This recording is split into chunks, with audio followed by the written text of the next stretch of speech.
Discerning Hearts presents How to Pray, a practical guide to the spiritual life by David Torkington. In this chapter, David reflects on an overarching principle. Pray as you can, not as you can't.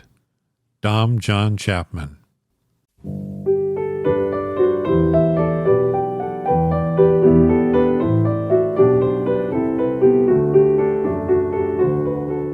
Despite everything that has been said and the various suggestions that have been made for prayer, none of them may be of any help.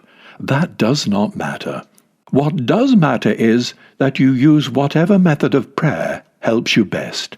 Ways, methods, or techniques of prayer are only means to an end. They are in fact no more than props to help keep your heart and mind raised and open to God. They are means to that end, and should be used as such. There are no perfect means, just different means for different people at different stages of their spiritual journey. What helps a person at the outset of their journey may not help them as they get into their stride. What helps them when they're going downhill with the wind at their back may be of little use when they are struggling uphill with the wind in their face. What helped them in this spring might not help them in the autumn of their life. No matter what is said in this little book then, or elsewhere for that matter, pray as you can, not as you can't.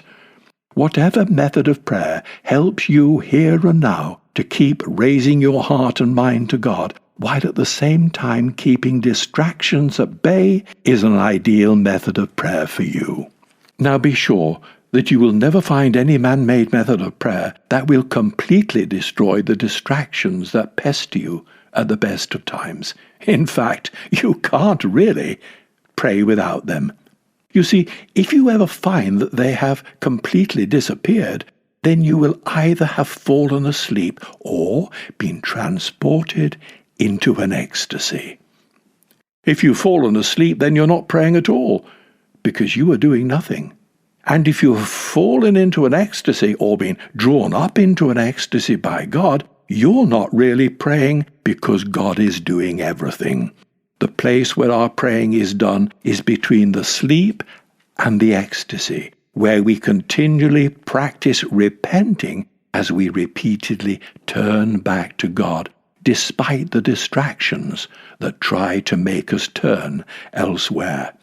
Prayer is a place where selfless giving, that is the heart and soul of all prayer, is practiced, until, under the influence of the divine, human loving is brought to perfection. Whatever means of prayer helps you to do this, then, is good, even if it doesn't help anyone else.